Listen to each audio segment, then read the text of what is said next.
Hi hello சகோஸ் எல்லாரும் எப்படி இருக்கீங்க? நல்லா இருக்கீங்க நம்புறேன். இன்றைக்கி ஒரு விஷயம் சொல்லியே ஆகணும். இன்றைக்கி நான் வந்து வேலைக்கு போகிறதுக்காக எப்போ உங்களை டிக்கெட் எடுத்துகிட்டு உட்காந்துருந்தேன்னா சரி சேஞ்ச் கரெக்டாக இருக்குதா அப்படின்னு பார்க்கலாம் அப்படின்னு சொல்லிட்டு பாக்கெட்டை இது பண்ணி பாக்கெட் ஓப்பன் பண்ணும்போது என்ன ஆச்சுன்னா காற்றுல வந்து டிக்கெட் பறந்துருச்சு. ஐயோ என்னடா பண்ணுறது, மறுபடியும் டிக்கெட் எடுக்கணுமா, 30 ரூபாய் ஆச்சு அப்படின்னு நினச்சிட்டு யோசிச்சிட்டே இருந்தேன். அப்புறம் அந்த கண்டக்டர் வந்து எனக்கு டெய்லி அதே போகிறேன், பேசினதில்லை பழகினதில்லை, ஏன்னா ஏறணுன்னே நான் தூங்கிடுவேன். ஏன்னா நான் அவருக்கு தெரியும், சரி ஓகே சொல்லிக்கலாம், அப்புறம் பார்த்துக்கலாம், வந்தால் பார்த்துக்கலாம் அப்படின்னு சொல்லிட்டு ஏதோ தைரியத்தில் விட்டுட்டேன். ஆனால் அந்த அரை மணி நேரமும் கண்டிப்பாக எனக்கு தூங்கவே முடியல, திக்குன்னு இருந்துச்சு. ஏன்னா எப்படா செக்கர் ஏறுவான் அப்படின்ட்டு பயமாகவே இருந்துச்சு. ஸோ ஆக்சிடென்ட்டாக அந்த மாதிரி மிஸ் ஆச்சுன்னா என்ன பண்ணுறது ஒன்றும் தெரியல, மறுபடியும் டிக்கெட் எடுத்து ஆகணும். ஆனால் வேணும்னு பண்ணுறோமா, ஆக்சிடென்ட் தானே, ஸோ மறுபடியும் போகிறக்கு எங்கே போகுது. சரி ஓகே, நீங்கள் இந்த மாதிரி அனுபவப்பட்டிருந்தீங்கன்னா மறக்காம கமெண்ட் பண்ணுங்கள். எனக்கு சரியான இது அரை மணி நேரம் திக்குன்னு இருந்துச்சு. நீங்கள் இன் கேஸ் உங்களுக்கு இந்த மாதிரி ஃபீல் ஆயிருந்தால் மறக்காம கமெண்ட் பண்ணுங்கள்.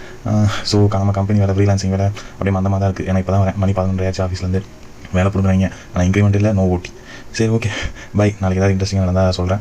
மறக்காம நம்ம சேனலை சப்ஸ்கிரைப் பண்ணுங்கள். ஏன்னா நான் கொஞ்சம் ட்ராயிங் போடுவேன், அந்த ட்ராயிங்கை பார்த்தீங்கன்னா ஆர்டர் கிடைக்கும் அந்த ஒரு இதில் தான். இல்லைனா பி ஃப்ரெண்ட்ஸ், ஒன்றும் பிரச்சனை இல்லை. Okay bye.